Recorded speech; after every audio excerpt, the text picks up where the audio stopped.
सेठ R T. Agrawal Hindi higher secondary school, विषय वाणिज्य व्यवस्था और संचालन, कक्षा 12।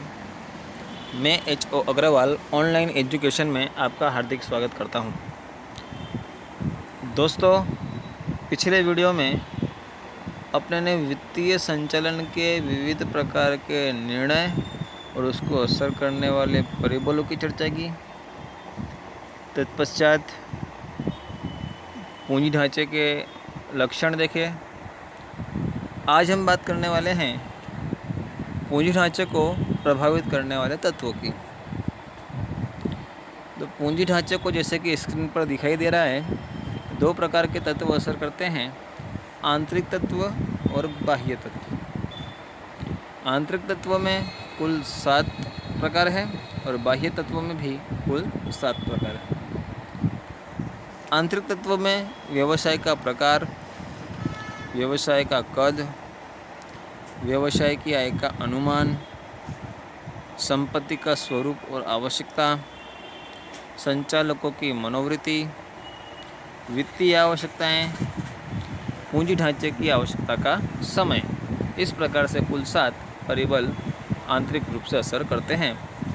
जबकि बाह्य रूप से देखा जाए तो पूंजी बाजार की तेजी मंदी की परिस्थिति, वर्तमान पूंजी का ब्याज दर, पूंजी लागत अर्थात जामीनगिरी को निर्गमित करने का खर्च, कानूनी नियंत्रण, टैक्स पॉलिसी, संस्थाकीय विनियोगकर्ता और विदेशी संस्थाकीय विनियोगकर्ता, इन 7 आंतरिक और बाह्य तत्व की अपने क्रमशः चर्चा करेंगे।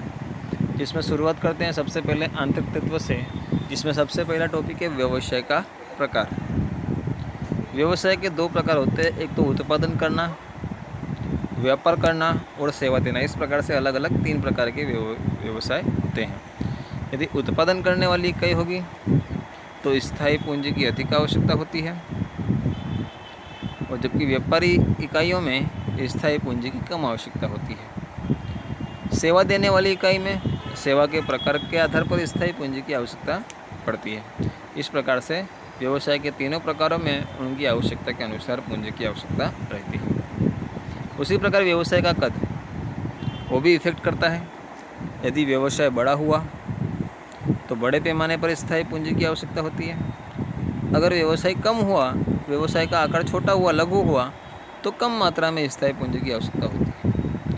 यानी कि व्यापारी इकाइयों की स्थायी पूंजी की आवश्यकता कैसी हो जाती है? अल्प हो जाती है। फिर व्यवसाय की आय का अनुपान, कि व्यवसाय की आय कैसी है, स्थिर है या अस्थिर।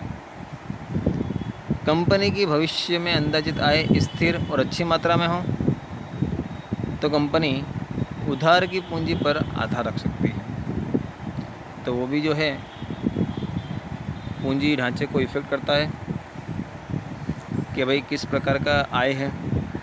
यदि स्थायी और स्थिर आय होगी तो वो मालिक की पूंजी पर अधिक ध्यान देते हैं, जबकि अस्थिर होती है तो उधार पूंजी पर भी आधार रख सकते हैं। संपत्ति का स्वरूप और आवश्यकताएं, विशाल पैमाने पर संपत्ति की व्यवसाय में अधिक आवश्यकता हो तब पूंजी ढांचे में इक्विटी की मात्रा अधिक हो जाती है, जबकि स्थायी संपत्तियों में विनियोग अधिक होने के कारण संपत्ति खरीदे या भाड़े पट्टे पर ले, यह विचार भी किया जाता है। तो दोनों ओर से अपने को देखना जाता है कि संपत्ति का स्वरूप कैसा है और उसकी आवश्यकता कैसी है। उसी के आधार पर हम पूंजी ढांचे का निर्माण करते हैं। फिर संचालकों की मनोवृत्ति। यदि कंपनी के संचालकों की मनोवृत्ति पर अपना संचालकीय नियंत्रण बनाए रखना चाहते हैं, अर्थात संचालक अपना नियंत्रण बनाए रखना चाहते हैं कंपनी पर, तो अधिक मात्रा में इक्विटी अंश निर्गमित नहीं करेंगे। उसकी जगह वो प्रेफरेंस अंश और उधार पूंजी अधिक निर्गमित करके पूंजी प्राप्त करने की कोशिश करेंगे, जिससे उनका वर्चस्व इकाई में अथवा कंपनी में बना रहे। फिर वित्तीय आवश्यकताएं कैसी है? अल्प मात्रा में यदि वित्त की आवश्यकता है तो मात्र इक्विटी अंश निर्गमित करके पूंजी एकत्रित कर सकते हैं, परंतु यदि विशाल मात्रा में पूंजी की आवश्यकता होगी तो विविध प्रकार की जामीनगिरियां भी निर्गमित कर सकते हैं। इसके अलावा पूंजी ढांचा तैयार करते समय दीर्घ समय के ध्येय, योजनाएं, भावी विकास की संभावनाएं, आदि के लिए भविष्य में कितनी वित्तीय आवश्यकता होगी, इसका ध्यान भी रखना पड़ता है। फिर पूंजी की आवश्यकता का समय, ये भी इफेक्ट करेगा। यदि पूंजी की आवश्यकता स्थायी हो तो इक्विटी अंश निर्गमित किए जा सकते हैं, और यदि कंपनी को अल्प समय के लिए पूंजी की आवश्यकता हो तो प्रेफरेंस अंश या डिवेंचर निर्गमित करके पूंजी प्राप्त कर सकते हैं। अर्थात पूंजी की आवश्यकता का समय भी जो है पूंजी ढांचे को इफेक्ट करता है। इस प्रकार से कुल 7 तत्व पूंजी ढांचे को इफेक्ट करते हैं। अब बात करते हैं बाह्य पूंजी ढांचे को कौन कौन से बाह्य तत्व इफेक्ट करते हैं। ये तो अपने ने आंतरिक तत्व की देखी जो कंपनी से संबंधित थे। अब बाह्य तत्व की बात करते हैं जो कंपनी से जुड़े हुए नहीं है, जिस पर अपना नियंत्रण नहीं हो सकता। वो है पूंजी बाजार की तेजी मंदी की स्थिति। सबसे पहला मुद्दा कि पूंजी बाजार में तेजी मंदी की स्थिति हो तो वह पूंजी ढांचे को इफेक्ट करता है।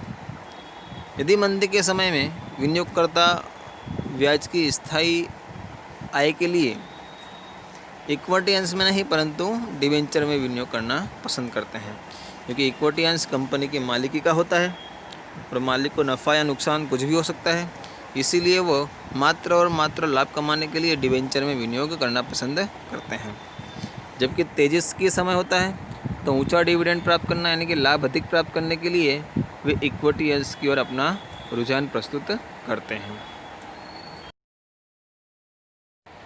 इस प्रकार पूंजी ढांचे की रचना का आधार प्रवर्तमान विनियोगकर्ता के रवैये पे है कि उनका रवैया कैसा है। बाजार में प्रवर्तमान ब्याज दर, पूंजी बाजार में प्रवर्तमान ब्याज दर ऊंचा हो तो इक्विटी अंश निर्गमित करके पूंजी प्राप्त करने की मनोवृत्ति होती है, क्योंकि उधार पूंजी पर अधिक ब्याज चुकाना कंपनी के लिए बोझ रूप होता है। लेकिन प्रवर्तमान ब्याज दर कम हो तो पूंजी ढांचे में डिबेंचर को भी स्थान दिया जा सकता है और उसके द्वारा भी पूंजी प्राप्त की जा सकती है। यानी कि प्रवर्तमान ब्याज दर को भी ध्यान में रखकर इक्विटी पूंजी ढांचे पूंजी ढांचे का निर्माण किया जा सकता है।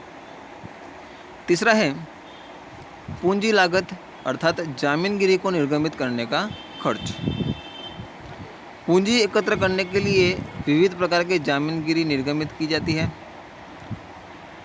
उन्हें निर्गमित करने के लिए विज्ञापन द्वारा जो है निर्गमित करने के लिए विविध प्रकार के खर्च चुकाए जाते हैं, जैसे कि दलाली का खर्च, विज्ञापन का खर्च आदि। जैसे ये खर्च अधिक होंगे वैसे पूंजी की लागत भी अधिक होगी। विविध प्रकार की जामीनगिरियों को निर्गमित करने के लिए खर्च अलग अलग होते हैं, जबकि डिबेंचर निर्गमित करने का खर्च अन्य जामीनगिरी की तुलना में कम होता है। ध्यान रखिएगा यहाँ पर प्रश्न कि कौन सी जामीनगिरी निर्गमित करने का खर्च कम होता है, तो डिबेंचर उसे निर्गमित करने का खर्च अन्य जामीनगिरी की तुलना में कम होता है। फिर एक कानूनी नियंत्रण। पूंजी ढांचा पसंद करते समय कानूनी नियंत्रण का भी ध्यान में रखा जाता है। कंपनी अधिनियम के अनुसार जामीनगिरी निर्गमित करके पूंजी कोष प्राप्त करती हुई कंपनी को इक्विटी अंश अनिवार्य रूप से निर्गमित करने पड़ते हैं। अपने ने पूंजी ढांचे के प्रकार में भी देखा कि 4 अलग अलग प्रकार के पूंजी ढांचे थे, उसमें इक्विटी अंश प्रत्येक में था, यानी कंपनी को कानूनी ढांचे के अनुसार कानून के अनुसार इक्विटी अंश अनिवार्य रूप से निर्गमित करने पड़ते हैं। इसके अलावा भी कई कानूनी नियंत्रण होते हैं, जैसे कि सेबी के नियम, रिजर्व बैंक के नियम, कंपनी अधिनियम आदि की व्यवस्थाओं को जो है कंपनी को ध्यान में रखना पड़ता है।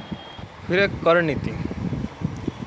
कर की मात्रा ऊंची हो तो कंपनी की डिबेंचर निर्गमित करके अधिक पूंजी कोष प्राप्त करने की मनोवृत्ति रखती है, जिससे डिबेंचर पर चुकाई गई ब्याज की रकम कर के उद्देश्य से आय में से कटौती के रूप में वापस प्राप्त की जा सके।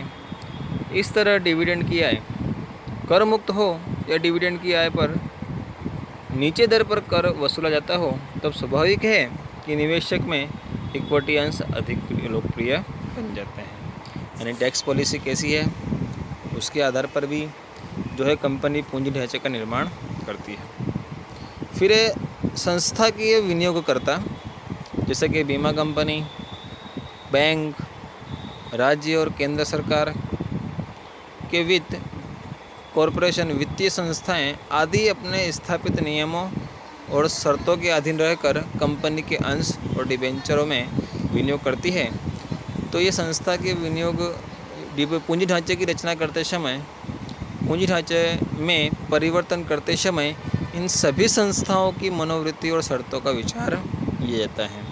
यानी कि ये संस्था की विनियोगकर्ता, इन विनियोगकर्ताओं की मनोवृत्ति कैसी है, उसके आधार पर पूंजी ढांचे का निर्माण होता है। फिर लास्ट मुद्दा है दोस्तों, विदेशी संस्थाकीय विनियोगकर्ता। विदेशी विनियोगकर्ता संस्था एक ऐसी संस्था है कि जिसकी स्थापना और पंजीकरण भारत के बाहर हुआ हो और जिसका उद्देश्य भारत के प्राथमिक और गौण बाजार में तय की गई जामीनगिरी में विनियोग करने का होता है। ध्यान रखिएगा, प्रश्न आ सकता है कि विदेशी संस्था की विनियोगकर्ता किसे कहते हैं। विदेशी विनियोग संस्थाओं को सेबी के समक्ष अपना पंजीकरण करवाना पड़ता है। इन संस्थाओं को भारतीय कंपनी के अंश, डिबेंचर क्रय करने की स्वीकृति दी जाती है। तो यहाँ पर प्रश्न अपने, जैसे कि मैंने बताया आपको कि विदेशी विनियोगकर्ता संस्था किसे कहते हैं अथवा विदेशी संस्था के विनियोगकर्ता किसे कहते हैं, तो ध्यान रखने का कि जिसका पंजीकरण भारत के बाहर हुआ और उद्देश्य भारत में के प्राथमिक और गौण बाजार में तय की गई जामीनगिरी में विनियोग करने का होता है। आज के इस वीडियो में दोस्तों इतना ही। नेक्स्ट वीडियो में अपने फिर से मिलेंगे, तब तक के लिए जय हिंद, जय भारत, थैंक यू।